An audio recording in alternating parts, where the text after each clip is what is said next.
dal leen ak jàmm ci AGT News chaîne bi leen di jox xibaar yi wér te wóor abonné leen ngir dara bañ leen a raw.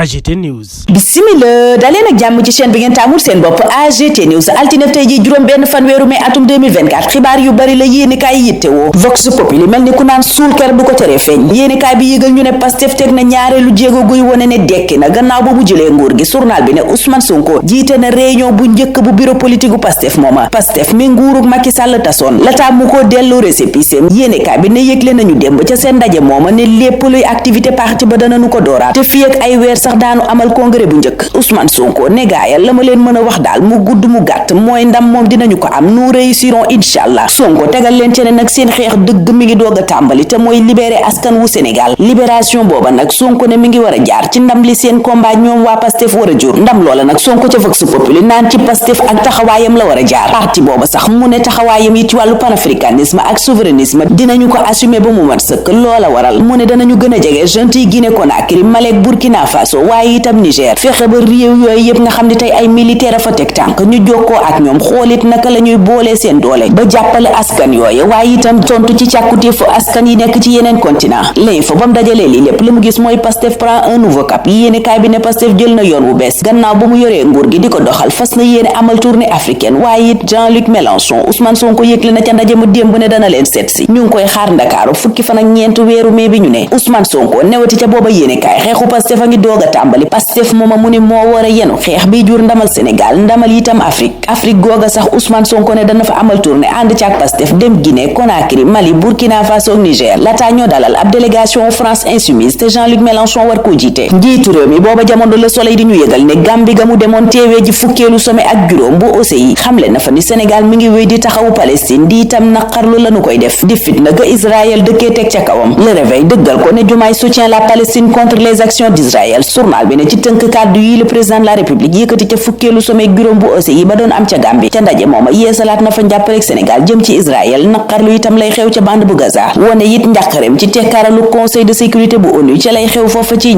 ñaawteef yooyaa waral nag juróom fukk ak juróom ñaari réew ya fa daje woon réew bi quotidien ne ñoom ñépp ñu ànd ci nanu dem kalaame ji CPI Israël ñu des ak booba lépp journal bu jox kàddu Penda Mbow miy wax ci soxnay njiitu réew mi mu ne faaw ñu neutraliser première dame yi moom Penda Mbow mu ne jàppale na première dame woon Marième Faye Sall ba taxawaay bi mu waroon am ci réew mi mu am ko waaye nag tekkiwul woon ne dafa toppoon ci ginnaam rek doon ab benn wéwé buñ ko ne xonk na mu ne cur buñ ko ne ñuul na mu ne kuk réew mi quotidien noppi ca loola yëgal ñu ne parti démocratique sénégalais ngay defaraat toogaayam di waajal élection législative yi nu dëkkmal journal bi ne Karim Wade sax lañu yëgle ne mooy doon seen tête de liste laas dëggal ko ne législative yi nu dëkkmal PDS samp na ca Karim Wade PDS mooma point actu ne kon ma ngay préparer avenir am maanaam ëllëgam yi yéenekaay bi ne gannaaw loola it rafetlu nañu paluk président Bassirou Diomaye Faye rafetlu it jéego yi mu njëkkate bokk na ci wàllu suuf seeg leeral yi mu ci bëgg a indi point actu ne PDS itam rafetlu na rapport yi nu fësal tey sàkku ci président Bassirou Diomaye Faye mu dakkal gabeche bi di yàq geeg caxat-caxatee alalu askan wi nu nekkee journal ba ne parti démocratique sénégalais it ma ngay waajal juróom fukkeelu atam ji mu bëgg a màggal leefu ne moom kay lépp luy dogal lu président Bassirou Diomaye Faye njëkk a teg gannaaw ba nu ko falee njiitu réew parti démocratique sénégalais ci kàddug Bachir Diawara xamle nañu démb ci ndaje mi ñu sekkoon ak taskatu xibaar yi ne ànd nañu ci l'info nag bam seetloo taxawaayu opposition bi kenn gisut la mu gis mooy président Bassirou Diomaye Faye ma ngay doxalee nu mu ko neexee critique feelu ko ca loola ne BDF un président sans opposant yéenekaay bi ne ñépp ñi nga xam ne ñoo doon songu Bassirou Diomaye Faye ak Ousmane Sonko kenn gisatu leen kenn déggatu leen daa mel ni opposition amul ci réew mi l'informateur ne moo ne Macky Sall ngay waajal élection législative ca APR journal bi ne ñaari weer képp gannaaw ba mu jógee ci bopp réew mi moom njiitu réew ma woon yónnee na ab délégation bu ama am solo ca Dakar bu Medina Gounass ba mu ca noppee it ndaje ma ñu amaloon ca Kaffrine di ndajem parti ma woote na ca téléphone ba jokkook militant ya journal ba des ak ñun Kaffrine ne lu jëm ci rapport corps de contrôle yooyu Abdoulaye Seydou Sow ministre ba woon ma ngay dalal xelu baasam ne rapport yooyu bu soobee yàlla kenn duma ci dégg keneen ku ñu déggul ci rapport yooyu Direct News ne mooy Amadou Ba moo ne de yéenekaay bi ne lu ne wax nañ ko fi teg ko ci deram naan ko fonctionnaire milliardaire te rapport yi ba mu génne kenn gisu ko ca kenn déggu ko ca booba jamono journal bi ne ku mel ni maître Moussa Diop Mimi Touré Mansour Faye ak ñeneen tudd nañ leen ci yorin wu bon waaye ñoom ñépp danoo weddi ba tëdd ca naaj ba ñu des ak Amadou Ba mi point actu gis ne Macky Sall ngi koy gën a seppi ci mbiram APR yéenekaay bi ne moom Macky Sall sax dafa défier élégance républicaine délégation ba mu yóbbu ca Dakar la xel nangu woon yéenekaay bi ne mooy mu jiital ca Amadou Ba mi doon tey chef opposition bi waaye njiitu réew ma woon journal bi ne ba tey bugg ta bàyyi APR te itam daa mel ni mbubbu président bëggu ko summi benn yoon ndaje ma waa partem amaloon ca Kaffrine ak Tambacounda journal ba ne dafa caa woote téléphone état major am nag point actu tënk ko ci Abdoulaye Daouda Diallo Amadou Mame Diop Sidiki Kaba Aliou Sow Mansour Faye Farba Ngom Aliou Dembourou Sow ak ñeneen maître Doudou Ndoye booba jamono ma ngay wéy di wax ne président Bassirou Diomaye Faye ndigal la mu joxe te mooy ñu dakkal lépp luy liggéey ca corniche ba ak feneen amu ca sañ-sañ te itam dëppoowul ak yoon coppite yi bëgg indi ci wàllu yoon ak institution yi moom président Bassirou Diomaye Faye Sud Quotidien gis ne ma nga cay accélérer la cadence di baral jéego yeggee ñu ca leerali professeur Sidi Alpha Ndiaye juge Ibrahima Hamidou Deme booba jamono ca l'Observateur di yëngal magistrature ne faaw ñu moytu gouvernement des juges mu ne président de la république nag am na sañ-sañu fal waaye it folli lépp luy autorité administrative ak militaire waaye loola sañu ko ci magistrat yi l'Observateur ba mu jógee ca loola ma nga sëgg ci yoon wi projet bi nar a jaar muy yoon wu lëndam wu yéenekaay bi gis ñeel politique publique yi jox ca kàddu ay économiste yi dafa taxaw seetlu ci taxawaayu projet bi fii ba 2026 ànd ceeg FMI l'Observateur la mu gis ca cappaandaw ga mooy PAP 3 mooy wéy waxtu woo ministre de l'agriculture Mabouba Diagne di wax ak sàmmkat ya ca Vox Populi ñaax leen ci tabaski gi sàkku ca ñoom ñu jox askan wi ay xar yu doy waaye it yu jàppandi ci askan wi lañu digaale woon ak askan wi di xeex cumul de fonction Vox Populi nga mel ni ku naan waa Pastef nga ca ndax Birame Souleye Diop Ousmane Sonko gi Yankoba Diémé ñoom ñépp démissionné nañ ci seen poste maire Maymouna Dièye maire Patte d'Oie bi yéenekaay bi ne ci fan yii ñu jëm nee na dana ko def Cheikh Niass booba jamono ca Walf Quotidien mu naan fayeeku ñu Sonko ak Diomaye lañu leen defal ci ba ñuy xeex waaye nag buñ ñu jàppale ñu jël gannaaw lakk gu metti gi dal ci seen kaw ñoom waa Walfadjri Cheikh Niass yëkkati yooyele kàddu ca RTS gënu ko dalaloon mu ne fa it Walfadjri dana jugaat gën a dëgër fii ak ñuy am lu dëgër te wér lu ñu tee ci ne moo waral lakk ga fa amoon Cheikh Niass ne lu mën a nekk la kiy joxe courant yónnee fi courant bu ëpp ba tax mu jur court-circuit la ca topp di lakk gu metti ga fa juri yàqu-yàqu yu bari jafe-jafe yi bari na waaye la tribune ngay lim ci xëtam gu njëkk li mu jàppee jafe-jafe dëgg yi nga xam ne askan ween ciy xaar nguur gu bees gi mooy ñu mën a lekk mën a naan mën a faju te am fu nu dëkk jamono ju ñu bari ci askan wi sax di jooy dëkkuwaay bés bi le jour ma nga ñu yëgal ne nouvelle ville de Thiès lañu fa def moo raw mbuurkaat ci seddoo suuf sa yéenekaay bi ne lépp lañu ñadd ba mu jeex Idrissa Seck journal bi ne mooy waaji am fukki hectare ak ñett yi merloo lool président Bassirou Diomaye Faye listu ña ami hectare ci yooyu le suuf bés bi le jour a nga koy lal tudd ca Pape Diop Youssou Ndour Cheikh Oumar Anne Aaron ak Daouda Dia Kalidou Wagué Ami Ndiaye ñibi Antoine Diome ak ñeneen mbuurkaat extension nag journal ba ne ay parcelles yi délégué de quartier lañu fa gis ay communicateurs traditionnels waa presse société civile ki kilifa diine Macky Sall journal bi ne dafa meloon ni distributeur automatique de parcelles maanaam ku geesu mu may la terrain loola lépp nag journal bi ne président Bassirou Diomaye Faye taxaw na ngir mu dakk jooyanti lépp ba lépp mujjee ci loxol askan wi dogal yooyu yépp ca l'informateur waa parti démocratique sénégalais di ko rafetlooti lii quotidien waxtu woowa di ñu wax lu waral kilifay réew mi bëggatuñu portugais yi dugal seen loxo ca chantier navalu Sénégal journal bi ne contrat wu portugais yooyu ñaar fukki at ak juróomi toroxtaange la buñ sukkandikoo ci liggéeykat ya nguur gu bees gi nag ñoo ngi sàkku ca moom mu def ab appel d'offre concurrentiel maanaam ubbi xëccoo gi ku ca gën jël ko bëgg nañu itam marine nationale dugg ca conseil d'administration wu sirna googa libération waxtu woowa di sulli mbóot ne subvention yi agence de la CMU jox organisation mutualiste yi ngir liggéey bi ñu def diggante 2017 ak 2019 juróomi milliards yak yu teg kenn xamul fu mu dugg yéenekaay bi ne lii lépp nag Cour des comptes ko sulli ne juróomi milliards ak ñaar téeméer ak ñaar fukk ak ñeenti millions yooya jar nañu def audit financier xool fan la boobaleb xaalis dugg libération ne te la ca gën a yéeme nag mooy boobaleb agence ab décret suul na ko jamono ji président Macky Sall di fégal war a jox président Bassirou Diomaye Faye nguur gi Eumeu Sène moom fi mu ne mooy nguuru ca Géejawaay yéenekaay yépp daanaka dañoo xëy yeggee ñu ndam li mu am si kaw Sa Thiès rakku Balla Gaye 2 bi sunu làmb ne gannaaw ba mu daanee Balla Gaye 2 ñaari yoon moom Eumeu Sène daan na démb rakkam di Sa Thiès loola tax journal bi tuddee ko Eumeu buuru kër Double Less doomi Double Less di Balla Gaye 2 yéenekaay bi ne ànd nag Tapha Tine démb ñu tàngal arène nationale ba mu tàng jër seen face à face ba nu fa doon amal moom la ñu yéenekaay bi nettali noona ca loola la ñuy taxaw ñun ñaanal leen kendal ak jàmm dig dajee ëllëg incha allah. AGT News.